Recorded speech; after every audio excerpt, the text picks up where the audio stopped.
Journey of life में आपको आज मैं एक छोटी सी कहानी सुनाऊंगी, पर कहानी कुछ ऐसी कि अगर उसे सुन लिया ना तो मानो संसार के सारे शास्त्रों को समझ लिया, और अगर उसमें से सीख लेकर उसे अपने जीवन में इम्प्लीमेंट कर दिया तो मानो मानव जीवन को सफल बना लिया।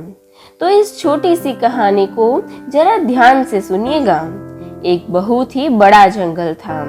सहज रूप से वहां पर अनेक पशु पंखी रहते थे। एक शिकारी प्रतिदिन उस जंगल में आता, जाल बिछाता और पंखियों को दाना डालता। जैसे ही पंखी दाना चुगने आते वो उस जाल में फंस जाते और शिकारी उन्हें पकड़कर ले जाता। ऐसा कई दिनों तक चला। एक दिन सारे पंखी इकट्ठा हुए, सोचने लगे कि इसका क्या उपाय किया जाए ताकि हम शिकारी की जाल में न फंसे।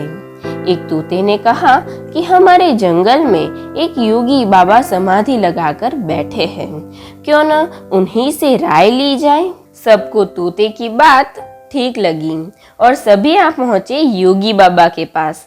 सबने अपनी आप बीती बाबा को सुनाई।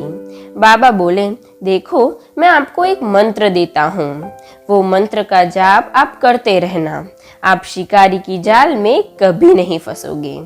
पंखी सारे खुश हो गए। जल्दी बताओ बाबा, ऐसा कौन सा जादू मंत्र है? बाबा ने मंत्र बताया। मंत्र था, शिकारी आएगा, जाल बिछाएगा, दाना डालेगा, हमें फंसना नहीं है। सारे पंखी खुश होकर मंत्र बोलते बोलते चले गए। दूसरे दिन जब शिकारी ने जाल बिछाकर दाने डाले तो कोई भी पंखी नहीं आया, क्योंकि वो मंत्र का जाप चालू ही था। शिकारी आएगा, जाल बिछाएगा, दाना डालेगा, हमें फंसना नहीं है। दूसरे दिन फिर शिकारी आया, जाल बिछाया, दाना डाला। थोड़ी देर तो कोई नहीं आया, पर एक पंखी ने सोचा कि इतने सारे दाने पड़े हैं और खा कोई नहीं रहा है, आज मौका है, सारे दाने मैं अकेले ही खा लूंगा। वो तो गया दाना चुगने। उसको देख के बाकी पंखी सोचने लगे कि ये अकेला ही सारे दाने खा जाएगा, हम भी जाएंगे। ऐसा सोच के बारी बारी सब पंखी दाना चुगने आ गए और जाल में फंस गए। शिकारी सबको पकड़ के लेके चला गया।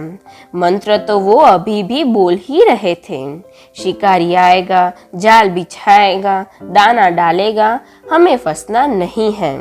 बस हमारे हालात उन पंखियों के जैसे ही है।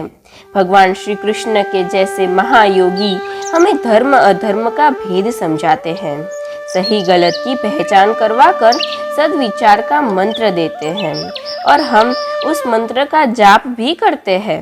पर हमारे सामने बात जब विषय भोग की आती है कि हम उन पंखियों की तरह जाल में फंस ही जाते हैं।